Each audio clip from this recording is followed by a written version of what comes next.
A year ago, I took my SIM out of my iPhone and put it in a Samsung and kind of didn't go back. And honestly, that decision has led me here with the brand new Galaxy S26 Ultra. So has Samsung finally made the phone that justifies staying? And will I hesitate recommending this to other iPhone users? I've been using the S26 Ultra for about a week now and I have some thoughts of my own. Some are good, some are not so good. So let's get into it. If you're coming from an iPhone for the past few years, the S26 Ultra is going to feel amazing in comparison.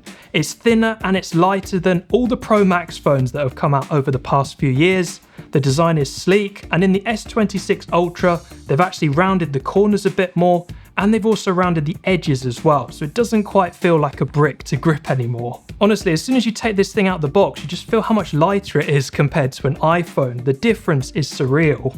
It's made of high quality materials as well, so if you've ever used Samsung phones before and found the experience to be bad, the Ultra line of Samsung phones are made from pretty much the exact same materials as iPhones. So even though this thing is about the same size as the 16 or 17 Pro Max, it doesn't actually feel as cumbersome to hold. If you throw a case on this thing, it doesn't feel like a brick like an iPhone Pro Max would, and it's really nice and easy to use with one hand as well. One UI 8.5 also, and I mean this, is the most iPhone user-friendly version of One UI yet. You'll feel so familiar, so at home. You've got notification panel, control center, the app icons look very similar as well. Yeah, it is very iPhone user-friendly. It's sort of like they designed this for iPhone switchers. I found this on the S25 Ultra last year. I could just switch to it no problem, and the new updated One UI 8.5 is no problem at all. We've also got better AI now compared to Apple Intelligence. If you can even call that AI, it is just an embarrassment.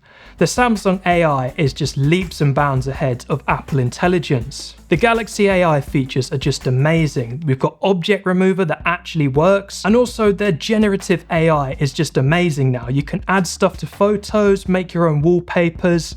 And yeah, I know it's maybe a little bit gimmicky, and if you want stuff in the photo, you should have taken it with the stuff in the photo, but it's just a bit of harmless fun. But if anyone tells you AI is the main reason to buy this phone, I wouldn't buy it just for that, I'd buy it for the actual hardware itself. Now this is where it gets interesting for me, because Samsung phones have actually got this feature called Samsung DeX, which they just don't market very well.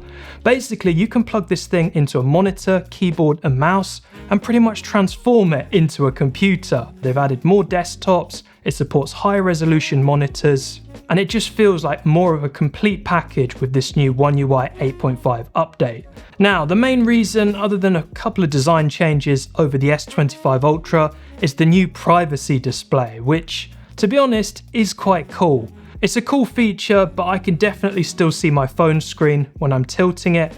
Ideally, it needs to be on maximum privacy protection modes, which reduces the quality even more, adds a kind of grey tint to the screen as well. It's not ideal. It's not really a reason to go out and buy this phone, but it's a cool feature nonetheless. I suppose with Samsung's experience in display technology, it's really nice to finally see them pushing the boundaries and adding stuff to their Ultra line of phones, which no other phones even thought of. Now let's get on to cameras, because it's a bit of a hot topic when it comes to Samsung. Despite the redesigned camera rings, well, they've removed the camera rings. We've now got this camera island. We've got an updated periscope camera here, but otherwise it's pretty much the same. It's mainly just software enhancements between these two phones. I haven't really noticed a difference between both of them, but if you're coming from an iPhone, then it's up to you. There's a lot of controversy out there as to who takes better pictures. Is it iPhone? Is it Samsung? Who knows? But what I will say is when you actually finally switch to this phone, you're not going to care about whether it would have looked better on the iPhone or not. You just take photos, and as long as you're not a serious photographer, then the photos on this will be fine for the most part. If you're a content creator though, then the S26 Ultra now finally supports shooting in AVC, which is pretty good. And also I just appreciate the Samsung camera app. It's jam-packed with features which you just can't do on the iPhone. You've got to download third-party camera apps just to get everything out of it. Whereas on Samsung, they're not hiding anything. You can shoot log on this, AVC like I said. It's a very good content creator camera. The zoom on the S26 Ultra is just insane. I mean, it's no competition compared to the iPhone. I mean, yeah, again, it's a bit of a gimmick. It's kind of cool, but The front-facing camera on the S26 Ultra though, and on the S25 Ultra, well, there's no comparison really between the iPhone and the Samsung when it comes to front camera performance. This doesn't have a square camera sensor, this isn't going to give you a nice wide-angle selfie, the colours are going to be a bit off, it's going to be a bit grainy, but for video calls and just general stuff that you use the front camera for, it should be okay. The battery is genuinely better than the S25 Ultra, even though they're the exact same capacity. There's been lots of software optimizations under the hood, and the S26 Ultra lasts way longer, and I feel it as well.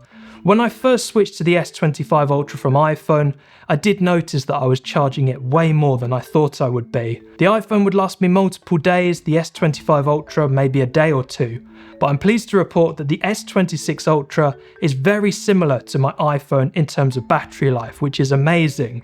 Even if it's just an extra half a day, it just makes it so much more manageable. And it's insane to think that these have the same capacity and this one just has software optimizations that have made all the difference. We've now got 60-watt charging on the S26 Ultra as well.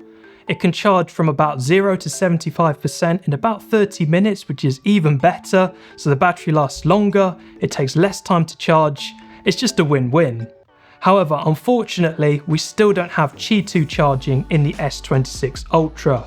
So if you're coming from iPhone and you've got lots of MagSafe accessories, it's going to be a bit annoying. I actually improvised with my S25 Ultra from last year and stuck on a MagSafe ring, which is a bit annoying, they're a pain to get off. But this year with my S26 Ultra, I've actually gone for Samsung's official slim case with MagSafe ring. You'll also have a fingerprint scanner on here compared to Face ID on the iPhone.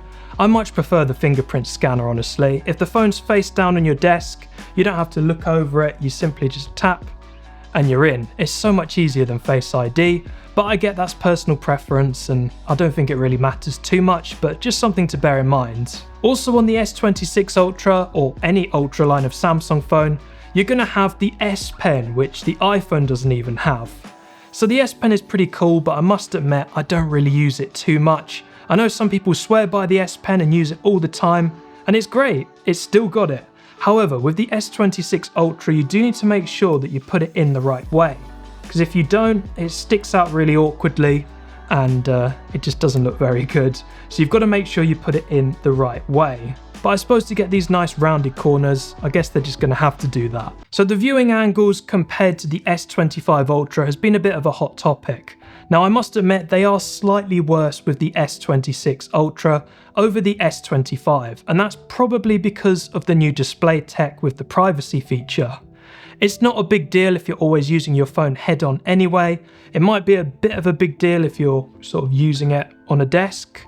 But to be honest, it's not really too much of an issue and you could probably get used to it.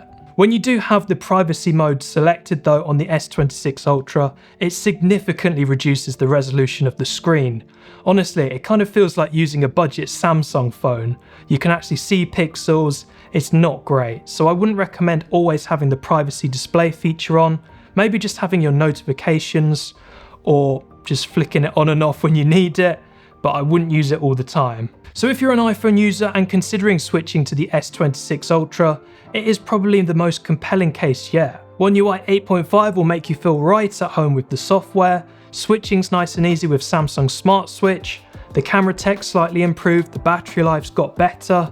No MagSafe still, but you can get a case or a ring like I've got on my S25 Ultra, and you should be able to get by. There are things that definitely still need work on the Samsung S27 Ultra, but we'll get into that in another video. But if you're on an iPhone 15, 16 Pro Max, then definitely look at getting an S26 Ultra and see what it's like for yourself, because honestly, once I switched to this, I genuinely never looked back. If you're genuinely considering switching from iPhone to Samsung, drop your biggest concerns in the comment section down below, and I and some other people I'm sure will help you out, because it might be more manageable than you think. Anyway, thank you for watching, and I'll see you in my next video.